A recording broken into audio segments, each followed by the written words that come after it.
Well, welcome everyone, and I'm delighted today to be joined by three of the many head teachers who have learnt to become coaches and earn coaching qualifications over the last 6 or 7 years that I've been working with the Independent Association of Prep Schools. So these are three of now almost 100 who have recently qualified and have come along today to talk about coaching and about their coaching experience. So a very warm welcome to Bill Tolman and Rachel Cookson and Noel Neeson.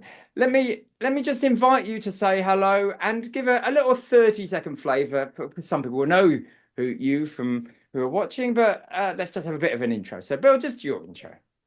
Thank you, Charlie. Hi, I'm Bill Tolman. Until a few weeks ago, I was an IAPS head. I've now retired from doing that, and I'm an academic tutor for the University of Buckingham, and I'm doing some consultancy work for IAPS, for HMC, for AGBIS, and some work as a coach.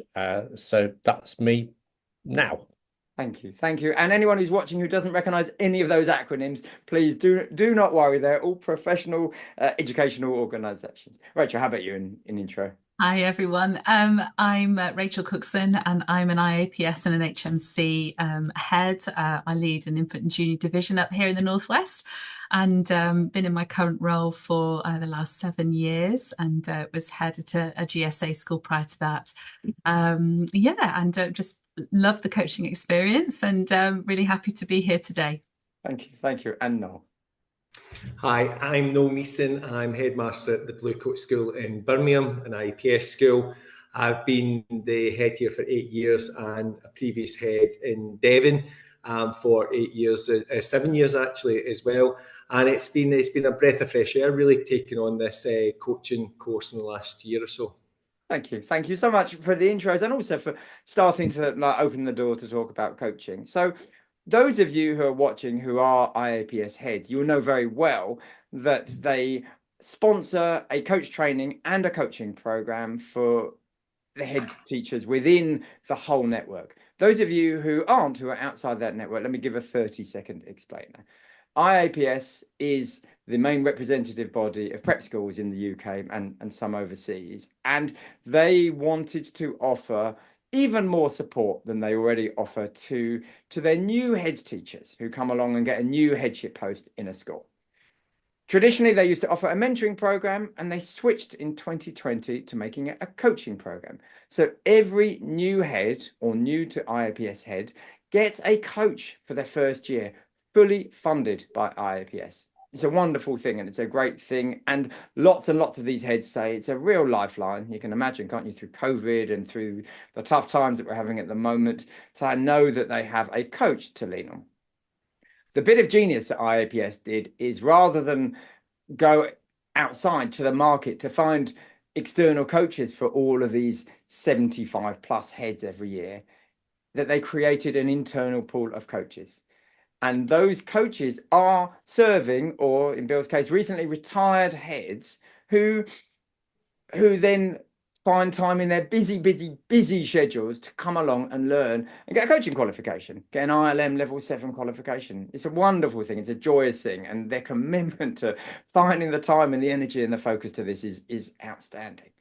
So today we're talking about that, and Noel and Rachel and Bill are going to share a bit of their experience to help those of you who might be coming on the course, those of you who are thinking about becoming on the course, and actually generally head teachers and school leaders who are thinking about trying to find a bit of time to learn to be a coach. So we'll have a few questions and we'll hear a few thoughts.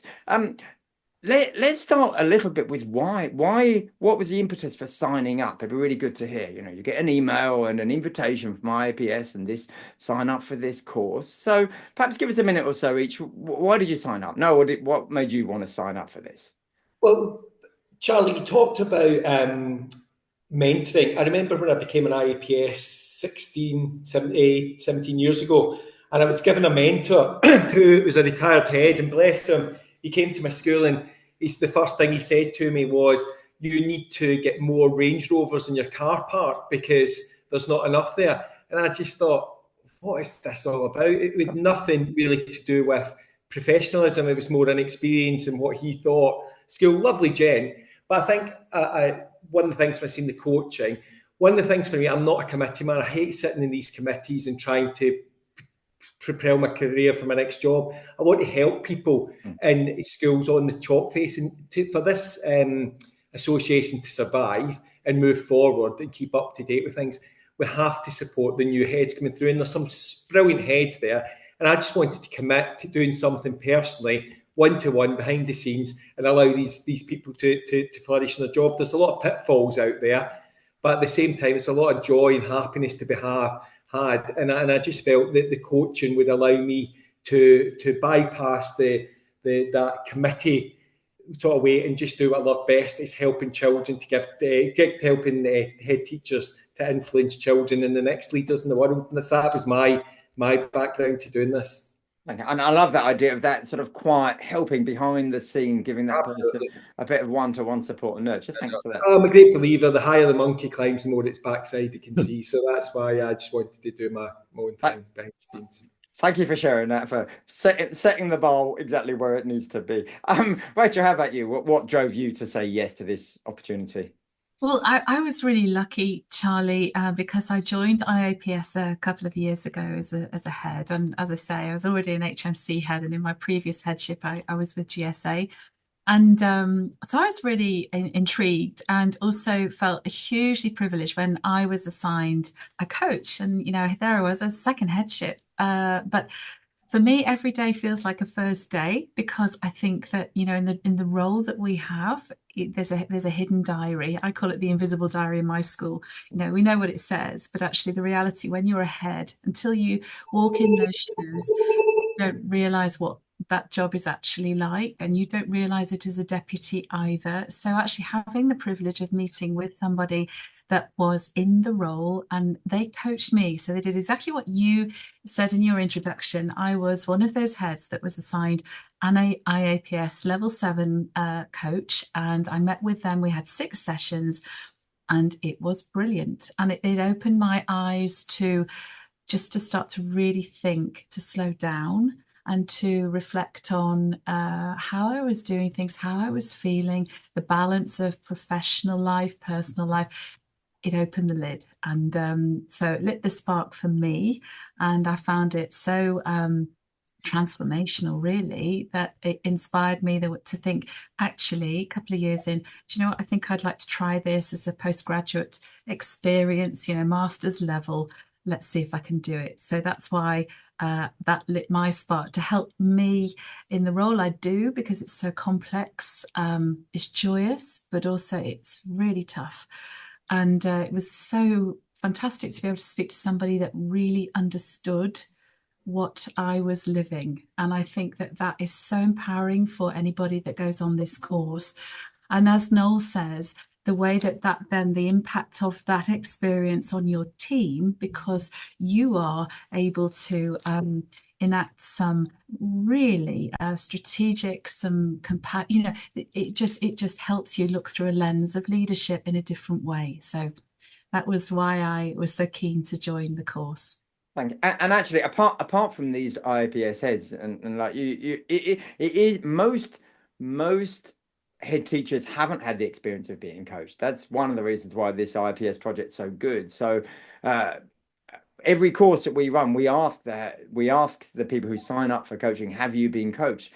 And it's quite a low number. Generally, it really is. So it's really joyful to know that, because you were coached, and I think we are okay to give a shout out to your coach, who was Jonathan Wadge. He trained with us in 2019, a fab coach and a really good man. Because you were coached well and you saw the impact for you, you thought, right, yeah, let me do that. Let me pay some of it forward and let me learn to be a coach myself. So that experience is wonderful, and we'll definitely come back to it. And Bill, what about you? What made you say yes to this? A little bit of a different experience. I had been allocated a coach by my school, not an IAPS Love Your Coaching trained coach. And although the experience was extraordinarily useful in some ways, and I absolutely saw the benefit of what good coaching could do, it was a little bit of a mixed bag. And I was a little bit unsure about it. although I saw the value in some of the areas in which I've been coached. Then I went to an IAPS district meeting, and there was an inset delivered by Charlie. And I listened to that and I thought, that's what it can be like. And from that, I spoke to a couple of people who'd done the course, and I thought, that's what I want to do, to be a coach like that, to offer that sort of level of support and proper understanding with the values that come through this person delivering the training. And like Noel, I'd had a mentor which was well intended, but didn't really suit the need of somebody coming new to headship. And I wanted to be able to support people coming in new into headship. I think that being a practical head is the best job in the world, but it's also a tricksy one. And so being able to, and I wanted to support people coming into doing it, but I wanted to support it in the way that I felt was right. And as Rachel said too, I saw the impact that being able to have coaching conversations with my own staff in school had. I just wish I'd done it earlier before I was about to leave. But there we go. And I'm sure lots of head teachers watching this, when you describe their role as tricksy, I'm sure will be nodding at the understatement that you just used just there. Really, yeah. It's like when you hear teachers describe a child as a pickle, a bit of a pickle, aren't they? The modesty of it. Okay, so we're talking a moment about what the experience of learning to be a coach was like, but then from all three of you, there's a bit of a theme emerging, which is, I want to use the E word, right? It's empowerment. This idea that head teachers want and deserve to be empowered, and they may at times need and want a mentor and need just to be told, do this, don't do that, avoid this, go in that direction. But often that they want to be empowered, and they want to be trusted to come up with their own answers, which is why we focus so much on a non-mentoring and non-directive style of coaching, very much helping people come out with their own ideas. So let's just hear from one of you, two of you. What's it like either coaching or being coached in that non-directive way? Let me ask you, Rachel, because you have both those experiences. What's it like knowing that the mentoring is put to one side apart from emergencies? I think it's, as you say, I think it can be absolutely transformational. I think the other thing I would say is that it's immensely rewarding as you're going through the process, but the catharsis that you have in being able to have that defined allocation of time. We challenge with that in our jobs. We have that invisible diary, as I referred to before. We're on point. We're there. We need to be that front-facing person for our staff and everyone on our schools.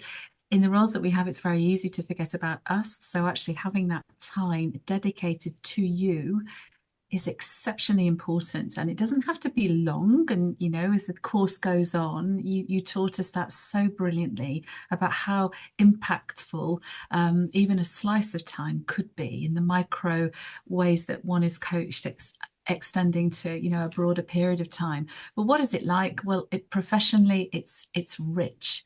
Personally, I would say it's invaluable, and the impacts in a collaborative way there is transformational. And so, moving forward from that, you wouldn't look back. And it's a real privilege to have that's the coaching for you, and to also be able to have that effect on someone else and see them go through that process gives you such a sense of fulfillment and success.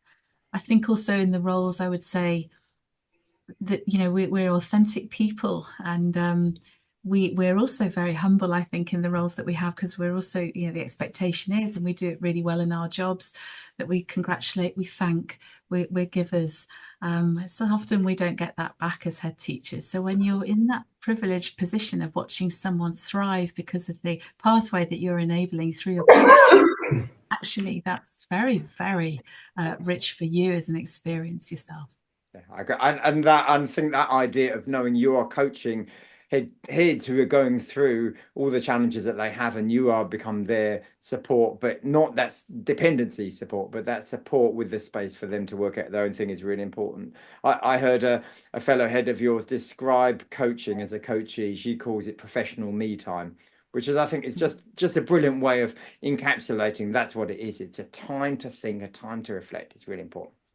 All right, so we found out why, and we're finding out a lot more about you and how what this is all meaning to you. Let's go to that first morning. So you've had emails, you've had an exchange, there's had a bit of back and forth. You've watched various recordings and know that you're turning up for something quite substantial. What were the feelings like on the first morning? And let me ask, how did they sort of transform through the first half of the course? Now, what were the feelings like morning one? What do you remember of our training? I think imposter syndrome sets in quite, thinking, all your contemporaries in this course are going to be, amazing minds, and they were amazing minds, but yeah, but the anticipation was nothing what the reality was, and I've got to say, when I come into it, I think you have to put yourself forward but not in a way that's flash. I'm talking about what you put into it, you get out of it, and that's the mindset I went into it with. And I was very blessed with the group, and I think you'll agree, Charlie. The group we had were all of the similar mindset. There was a real care, a real we're in this together feel to it just from day one. And I've got to say, when I come off the first break, not even the first morning, I thought I'm going to enjoy this, because I just get a sense of an aura, because I think everyone, I know this now, every day was on the same path, and I think we really supported each other through that. There was nobody who was trying to, the sly sort of making a point, or everybody was together and accepting of points, but also the challenge which was there, which is hugely important, was done in a really respectful way. So from day one, I felt, wow, this is what I wish I had. And I think that's transcended into my coaching now as well. That togetherness, and we're on a journey together. I love that idea that even by the first team break, that those worries can melt away. Yeah, because you can all think, oh God, the person next to me is brilliant, and that person thinking, oh, well, the person next to me is brilliant, and I think it's a common feeling. Bill, what about you? What about and I want to go like for you from day one to then, do you remember the first time that you very kindly volunteered to do a demo, and you were talking all about Seaton and beer? Beer the place rather than beer the alcohol. Yeah. What do you remember as like your transformation from the beginning of training to that type of point, about midway through?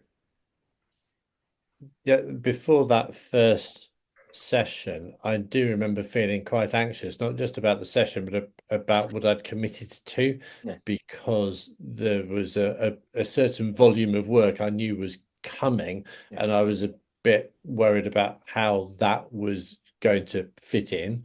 I think it's a little bit like the dreaded inset of role play. And that's not my bag, and I don't think it's anyone's really.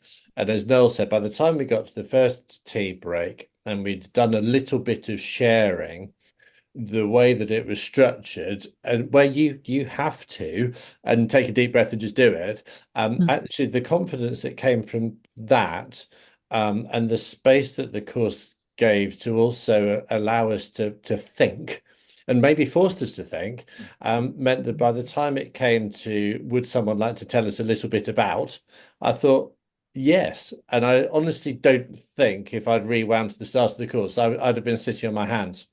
And that was something that the course had given to me. So it was quite liberating, actually, in terms of releasing the shackles of reticence. The shackles of reticence. That's a wonderful phrase. And you're right. I think that with this type of personal learning, it's so much better if you chuck yourself in, isn't it? And you really have a go. And you're right. No one likes role play, and that's why we don't do role play in that way. Every breakout activity is a proper activity. It's real work, isn't it? Rachel, I remember you saying during the course that whenever we went into breakout groups, you never minded who would turn up in the room with you, because you were always, because you got on so well with everyone that it was always a joy whoever you were working with. Just give the listener a bit of a flavour about what those breakouts were like, the coaching, the practice, all those activities. Yeah, so the way that you structure this course, Charlie, is absolutely superb. It's outstanding, and the way that it's truncated and structured is really clever because the time just goes. And so when we would go into the breakout rooms, having had the lesson, if you like, but it wasn't like that at all. It was really collaborative. It was lively. There were different ways of different strategies that you used to really keep our engagement, but the time flew. So then we had, the countdown. You're going into the breakout room, and I used to really look forward to knowing who was going to be there because yeah, it was just as we built those relationships as a group, our group 10, we got to know each other. We would pair up. We would then have trios. We'd have quartets. It was really varied. And in those micro sessions that we would have, one would be the coach, one would be the coachee, or one would be an observer. If the group was larger, it was varied. So it kept it really vibrant and interesting. But also we were ready, and enthusiasm was building. And also there was a responsibility on us to be there and ready and doing. And that was also very fulfilling and kept us on our toes. And at the end of it, you're tired, but that sense of fulfillment in what you've accomplished and learned in that journey of the session, that webinar, that time that we had with you, was really rich. So I love the structure, and what it enabled us to do was to get to know each other really very well. Admittedly, we're online, and we're probably living in worlds where we're dying not to be online, but actually it worked brilliantly. And also the other thing was that you constructed this group so cleverly because people were from different ends of the country. We didn't know each other. Some of us might have known each other a little bit, but that has been really a great opportunity for us, and everyone's walking in your shoes. So when we were bringing challenges to the fore, chances are the person that was looking at you down the screen was walking in those shoes the day before, or indeed they might be in them at the moment. And that feeling of being able to share, actually, I referred to catharsis before. I can't emphasize that enough, that is a really, really healthy part of this experience. Yeah. Thank you so much for all of that. And I mean, I can't take credit for bringing the group together. That's our good colleagues at IAPS office. They organise who turns up in the room. I start with it from when we were together. But there's a really important point there about the idea that heads coaching other heads. You know what they've gone through. You know their experience. You know the feelings. It doesn't mean you have to start getting into guidance and advice and mentoring, but it does mean that you as heads will ask a different question than as a coach than I would ask as a coach who hasn't been a head, and that's a power of it. And heads coaching heads makes, I think, a huge difference. Okay. So we've got these training experiences. Everyone can hear really collegiate, really caring, and really wanting to work well with each other. Let's talk about then how it translates into practice out there, because Bill, you mentioned the inset, and I heard a great description of an inset, which is an inspire and forget session. Now, what I'm really interested to know, and I know the answer to this, so this is cheeky, but how well did this prepare you for those early coaching sessions? Remember you're out there, maybe Noel, you coach people from the state sector, and you're coaching colleagues within your school as well. How did you feel what you'd learned translated into when you were sitting in a room with someone else coaching them? It worked. The fact that we'd practiced on each other and had done it as a real coaching session in real time meant that by the time we were launching into practicing our coaching skills on coachees, albeit sort of volunteer ones for the qualification, I felt that I'd been properly prepared because I'd already done it. I already had I knew my default questions to fall back on in case I got a little bit stuck. We'd practiced the listening, we'd practiced the timing, we'd practiced the structures of the sessions. And so by the time it came to do it in person, it actually felt remarkably natural. I was concerned, and I did wonder whether I was going to have notes with me to read from. And actually I didn't. And another reason I think I didn't was because I got hold of my buddy and we were all buddied up. And in fact, I did work with my buddy and other people on the course as well. But actually practice that first session with the buddy as if it was my coachee. And I did that with every time we tried a different type of coaching technique. That's where the buddy or another one of the colleagues from the group came in, and we just tried it out. So by the time you come to launch, you're ready and it feels natural. Yes, so you've rehearsed it quite a few times. Fab. Thank you so much. Now, I'm thinking about you, and because you coached a variety of coaches, from people you knew, people you didn't know, people younger in their careers, people leaving headship and so on. What did you notice about like how different your coaching was with each of those different people? It's a really interesting question. I think the common goal for each one of them, they wanted to find their own pathway. That's the one thing, they wanted to find a pathway. And I think what Bill said, you know, beginning, not using your notes and such like, I was similar to that. But what it reminded me was when I trained to become a teacher, when you go into a classroom for a teaching practice, the classroom's full with all the stuff on the walls and everything. But when the head takes you to that room for your first class and there's nothing in the walls and the day before, when you're sitting there, it's a bit like driving a car. You don't really know how to do it until you're on your own. And when I first sat down, I thought, how's this going to work? And I think, first of all, it was the relationship I had with the team, yourself. I knew I was well prepared. And after that first question, it just all sort of flowed. And the common goal with all of them, they wanted to get somewhere. They wanted to go. And I kept saying to myself to believe in the fact that there's a reason why these people want to be coached. They've not been forced into it. They wanted to be there. And actually, whether it was leaving headship or developing onto another role, a teacher or whatever, they all wanted to progress, whether it was professionally and personally. So what I'm very clear on now is these people are your coaches want to be there and they want to work with you. They're not being pushed in front of you, and I think that has been really good. Maybe that's not the same in all schools with cultures of coaching such like people can get a bit negative, but the people I found I worked with, I tried to transport the relationship I had when I was practicing, and I think they just want to feel warm, care. They want to have an active listener there, and actually they do the job for you really, because I think they want you to sort of reinforce what they're saying and challenge them in a conducive way. And I find it really, really amazing. And at the end, when you finish those, when you've contracted for 4 sessions, when you come to the end and you reflect, and that's something I think I've become more reflective in all I do. You reflect on, you go, bloody hell, that worked. Charlie was right. The techniques I was given was right. Because there's always this doubt, will it work? And, I've not only get praise to say, and I was a skeptic to start with, I'll be honest, and now I wouldn't be without it. I was a skeptic to start with, and now I wouldn't be without it. I think we could definitely bottle that. And actually, if you're listening to what Noah said and you haven't embarked on your coach training yet, Noah can say this because he has got the hours under his belt. I think when we first start, the camera's on us and we think about ourselves and what we did and how we did it and did I this and did I that. I would say the same with new teachers as well. Their camera's not on Noah now.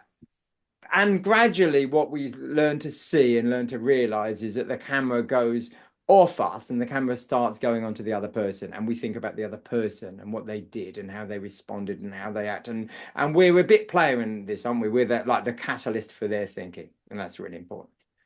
So this is wonderful, and it's joyous hearing all of these things. I'm going to ask a last question and it's a bit it's bad coaching, right? Because it's going to be a 2-for-1 type of question. But what I think everyone would really like to know is what this means for you, and why, if you're a school leader or a head, it's really worth signing up to learn to be a coach. So that 2-for-1. If you want to answer them together, great. If you want to answer them separately, that's absolutely fine. Rachel, what about you? So what has this meant for you, and why do you think it's a good idea for someone to sign up to learn to be a coach?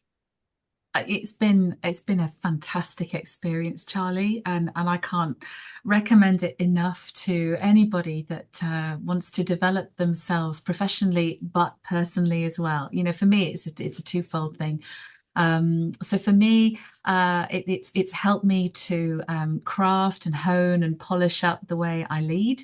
Noel mentioned before, you know, that becoming more reflective, that's becomes more of your DNA when you become a coach, and the calmness that also brings to you. And you mentioned it at the start, taking time to think, actually making time. You know, we hear it from our staff all the time. There's never enough time. Well, there is. It's just about how you organize it. So and it's being brave about that. So the empowering feeling around the impact of this course has been enormous for me, in my personal life and professionally. I feel more confident. I also feel like, you know, my turbochargers are just a wee bit more boosted because I've got skills now that I've developed that I can call back on, and it's been a really empowering process for me.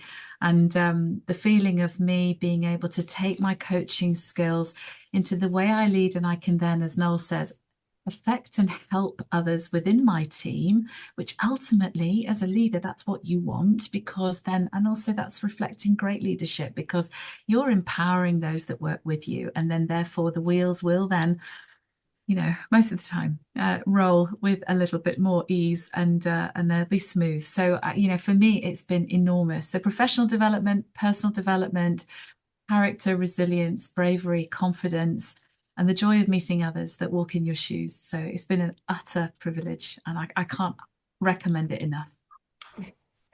I so mustn't ask anything else, because I think that was a lot there, wasn't it? How wonderful. Thank you so much for sharing that. But what about you? Like, what has it meant for you, and what's your view on why it'd be good for other heads and other leaders? Personally, it's genuinely made my life richer.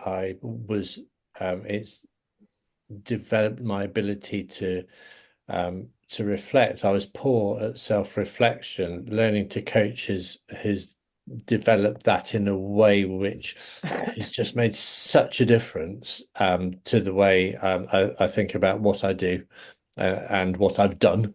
I think the listening skills that we develop, we all listen, but do we really? Do we just hear? And so those deeper listening skills have made a really big difference throughout an awful lot of what I do, not just work-wise. Yeah, as heads, you're good at organising things, and if you're not, you have somebody who's good at organising things, and they do it for you. However,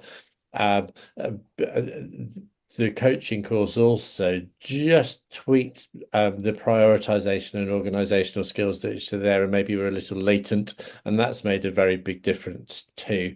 And giving time for myself, rather, realizing that is important. It's something we don't do. Is the reason I love going to the osteopath. Yeah, not because of the clicks and the pain, but because someone's actually paying attention to me for 15 minutes.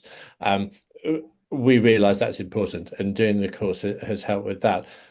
As a head, it's weird, isn't it? I guess I'll always regard myself as a head, even though I'm not actually doing it right this second. The coaching enables you to untangle people's mental spaghetti and set them off on their way. And that's a really powerful thing to do. And it also empowers your team. It gives them responsibility if you set them out well. And the conversations you have around your workplace, when they're coaching conversations, they're so much more powerful and get to so much better, longer lasting results because people are taking ownership for their decision making. I can't recommend it enough. Goodness me, I'd like to bottle what you and Rachel said, because there's so much stuff in it. And what I'm really struck with, it's not just about you, is it? It's about others. It's about your teams. It's about colleagues, and then obviously it will bounce on to the children. Never had coaching compared with osteopathy, so that's always a first. But maybe, you know, the mental spaghetti you talk about, well, they probably untangle the physical spaghetti of our limbs, don't they? I wish. No, how about you? What's all this meant for you, and why do you advocate coaching for other leaders? I think for me, it's I think I'm not is judgmental, more curious about people, how I can help them now. And I know I use that in my signs and such like, but that's been a big thing for me. And for me, the coaching aspect, you know, they use them empower, but I think it's that self-satisfaction for the coach, not being told what to do all the time. And actually, if you want to achieve a long-term goals within your school, if we look at that institution, school institution, actually it's helping staff to be more you know, accountable to themselves, not to others, but to themselves, you know, and I think that really helps. And one thing I've did this year off the back of the coaching, every member of the staff is part of their professional development. You know, when you sit down and you say to them, right, these are school targets, they've all written a letter to their future self on that. And then they've handed it, and that's going to feed into their performance development and such like. But again, I'm trying to get the staff, and a lot of my staff in SLT are going on to do coaching level 5 and such like. So I want to build this culture within the school. But it comes, you can say it comes from the bottom with me and up to everyone in the team. And it's got a tangible feel to it now that everybody feels listened to. And we all say, oh, my staff are well listened to. Do we? The heads are function to solve problems. That's where, if we're truly honest, it's baloney if anybody says otherwise. You know, and actually, what I'm learning from this course, the biggest thing is empowering people to be accountable to themselves has an impact, and that even for that fact, it factors into the young people why we're here, but empower them through our coaching and questioning as well. That's how far intrinsically it's went into our school now. So if you're a skeptic like me, pick up the phone, give me a call, we'll go for a beer, and you know, and I'll tell you what's and all how it's changed me. Thank you. And I think it's joyful hearing naming a bit of skepticism, a bit of cynicism. You know, quite a few people at the beginning are a bit like that, a bit on the fence, and we have to let it speak for itself, don't we? And we let the coaching speak for itself.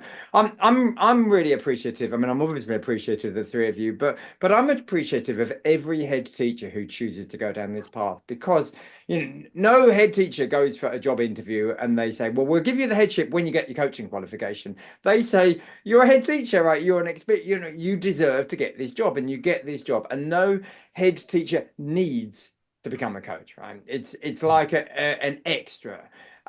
It's hugely rich, and it develops you all the way you said, but it's also an optional one. So plenty of good heads will go through their whole careers and never train to do this. So because it's discretionary, I think that's why there's this extra level of care and compassion and commitment to this, which is wonderful. If you're watching this and you're thinking about coach training, do that. Pick up the phone and speak to Noel or Rachel and Bill. I'm sure they'll be happy to help you. But also get some coaching. Be coached, whether it's organized within your school or your organization. Find out what it's like to be coached, and be coached well. That's really important. And imagine what coaching could mean for you and your career and your colleagues, and as Noel has said, also for the children. It goes as wide as that. Thank you so much to the three of you. I'm sure that this message and this video will mean a lot to those who are going to watch it, and I hope you all have a very good day. Thank you.